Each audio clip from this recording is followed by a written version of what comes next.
Magandang buhay, mga Lodi, magandang buhay sa ating lahat. Doon po sa mga nabibigyan ko po ng tala.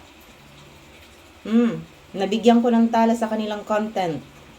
Mga kaibigan, parang awa nyo na po, hindi nyo na po kailangan na i-post ang aking pagmumukha at i-flex ang aking pangalan. Salamat po ng marami doon po sa mga nauna. Kaya lang,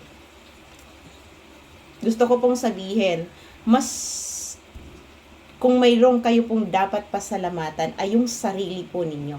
Kasi ang pagbibigay po ng tala, ang basihan ko sa pagbibigay ng tala, yun po ay dahil meron ka pong kapakipakinabang at magandang content. So kung meron mang dapat pasalamatan, yung sarili mo.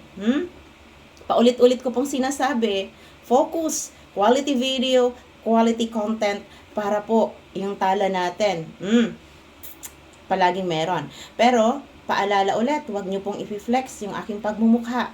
Yan po kasi ay maaari po na maging engagement bait at masilip ng AI ng ating lolo at pagdating po ng araw ay maging reason po for demonetization. Okay po?